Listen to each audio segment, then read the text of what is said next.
বলেছেন এখন আসলে প্রচুর গরম এবং গরমে আমাদের এমন সব ফুড সিলেক্ট করা উচিত যেটাতে আসলে কুলিং এফেক্ট থাকে। যেমন ধরেন খুব হাইড্রেটিং শাকসবজি বা হাইড্রেটিং ফ্রুটস, যেমন ফ্রুটস তো আমরা সবাই খেতে বলি, বাট কোন ফ্রুটসগুলো খাবেন? খুব বেশি উচ্চ ক্যালোরির ফ্রুটসগুলো খেলে কিন্তু আপনার হিট প্রডিউস হবে, আপনার গরম লাগবে। সো এক্ষেত্রে খুবই লো ক্যালোরির যেগুলো একটু পানিযুক্ত ফল, যেমন বাঙ্গি আছে, তরমুজ আছে, শশা, এই ধরনের খাবার দাবার কিন্তু আমাদের খাবারের তালিকায় রাখলে আমাদের খুব গরমটা কম লাগবে।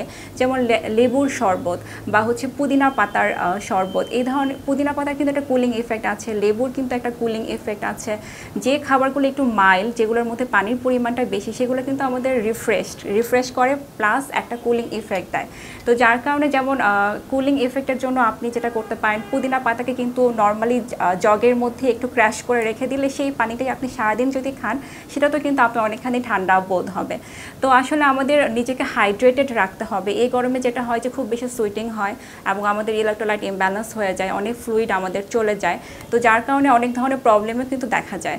তো এইসব প্রবলেমগুলো যেন না হয়, আমাদের নিজেদেরকে হাইড্রেট করতে হবে, পানি তো অবশ্যই খেতে হবে। পাশাপাশি যে জুসগুলো একটু কম লবণ দিয়ে বা কম চিনি দিয়ে বানানো যায় এবং ফাইবারটা আমরা খেতে পারি, যেন না ছেঁকে খেতে পারি, এই ধরনের জুসও কিন্তু আমরা খেলে আমাদের কিন্তু খুব শরীরটা হাইড্রেটেড থাকবে এবং আমাদের কিন্তু একটা কুল ফিল হবে।